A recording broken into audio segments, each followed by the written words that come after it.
মা চণ্ডী যখন দেখলো ফিরিয়ে দেখলেন, তখন কেঁদে কেঁদে ব্রহ্মদেবকে বলছে যে হে ব্রহ্মদেব, এখন আমার কি হবে? আমার উপায় যে পুত্রকে আশীর্বাদ করার জন্য তোমার সকল দেবতা আসলে আর সেই পুত্রের বদনখানা ছেড়ে সেই গেল। পুত্রে আমার মাথা নেই। তখন ব্রহ্মদেব হ্যাঁ, মা চণ্ডীকে সান্ত্বনা দিয়ে বলছে যে হে মা, মাগো তোমার পুত্রের মুন্ডখানা কেমন করে জোড়া লাগানো হয় হ্যাঁ, সেই ব্যবস্থা আমরা করব। বলেন দেখি কি উপায় আছে। এই কারণে হ্যাঁ, ব্রহ্মদেব পবনকে ডেকে ডেকে বলছে কি বললেন? যে হে পবন, আদেশ করুন। শোনো বাবা পবন, বলো। আজ তোমাকে সমস্ত দিক ঘুরে ঘুরে আসতে হবে। কেন? নহে দিবা নহে রাত্র, এখানে সময় ঈশানে শিয়রে শুয়ে থাকা কোন জীব যদি শুয়ে থাকে তার মুন্ডখানা তুমি নিয়ে আসবে। এবার কেটে নিয়ে আসবেন। সেই মুন্ডখানা দিয়ে কি করবে? এই গণপতির মুন্ডখানা আমরা জোড়া লাগাবো। আরে এই কথা শোনার পর আচ্ছা, পবন এবার ঘর হাতে নিয়ে এবার তিনটি কোণ খুললেন। হ্যাঁ বাবা, ওই রকম কোনদিন উত্তর শিওরে জন্তু শুয়ে আসলেন না। হ্যাঁ বাবা, ফিরে আসলেন, মা তরুণীকে বললেন ওগো মা, কোথাও এরকম জন্তু আমি দেখিনি। এবার বাবুকে কি বললেন মা জননী? বলে যাও তুমি ঈশান কোণে দেখো গিয়ে। হ্যাঁ বাবা, এবার কি করলেন? বাবার ঘরকে হাতে নিয়ে কি করলেন? ঈশান কোণে যাত্রা করলেন। ঈশান কোণে গিয়ে দেখে মহারাজা ওই জগত হস্তি উত্তর বুকে এবার শুয়ে আছে। হ্যাঁ বাবা, এবার কি করলেন?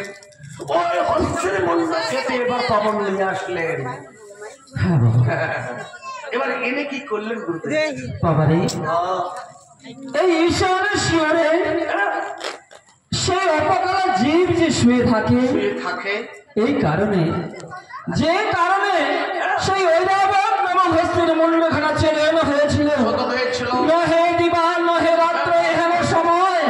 এই মানে কোন সময় বাবা বলতে পারো? কোন দেখিনি বাবা রে, না দিন না রাত, এটা কোন সময়? এটা হচ্ছে সায়ন্যকাল বাবা, মানে সন্ধ্যা। হ্যাঁ, দিনের অবসান হ্যাঁ, রাতের শুরু। শুরু।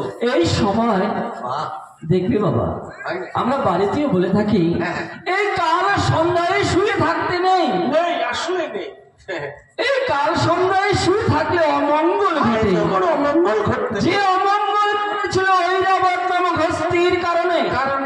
হ্যাঁ বাবা, হ্যাঁ, সেই ঐরাবত যখন হস্তিটা কেটে নিয়ে এসে তার এবার গণার কন্দে বসিয়ে হ্যাঁ বাবা মহামন্ত্র যে তাকে চিন্তান করলেন।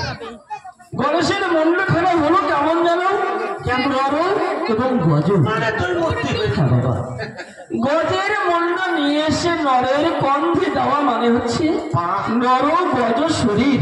নরবরের শরীর। বাবারে, এই নর গজ শরীর দেখে মা চণ্ডী কেঁদে কেঁদে ব্রহ্মদেবকে বলছে যে হে ব্রহ্মদেব, আজ তোমরা 33 কোটি দেবতা গণ এত সুন্দর, দেখতে কত সুন্দর, কিন্তু আজ আমার যে পুত্র হলো, যে পুত্র গণেশ দেব তার মূর্তিখানা হলো দুই রকম, নর এবং গজ। এবং গজমূর্তি। হ্যাঁ বাবা, এই গজের মূর্তি গণেশের মুন্ডে লাগিয়েছিল বলেই তার আর এক নাম কি জানো? তাকে বলা হয় গজানন। বাহ, গজের আনন তার মুন্ডে, তাই তাকে বলা হয় গজানন। বাবারে, এই গজাননের রূপ দেখে ব্রহ্মদেব বলেছিল কি জানো? বললেন যে হে মা চণ্ডী, মাগো আমি সকল দেবতা মিলে তোমার এই পুত্রকে করবো রাজা, আর সকল দেবের আগে হবে এবার ওই আমার গণেশ দেবের পূজা। এই কারণে যে কোনো পুজো, যে কোনো শুভ অনুষ্ঠান করতে গেলে বাবা গণেশের পুজো না করা পর্যন্ত শুভ কর্ম হয় না।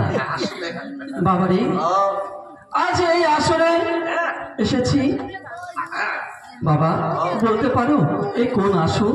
বাবা, যেখানে অনন্ত করে বৈষ্ণবের আগমন, সেটাই বলে মধুর মধুর বৃন্দাবন। হ্যাঁ বাবা, এই বৃন্দাবন মাঝে আমরা দাঁড়িয়েছি গুরুদেব।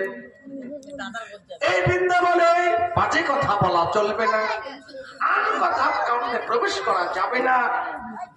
ঠিক বলেছো এই বাবা, স্থানটা হচ্ছে সাধুগুরু বৈষ্ণবের স্থান। ঠিক বলেছো বাবা। হ্যাঁ, যাই হোক, বন্দনা ছাড়িয়ে আমার রচিল পদ্মার কি জগত জীবন জগত জীবন কবি বন্দিলাম মা মনসা দেবী। জয় দেবী এবার নমস্কার। মনসা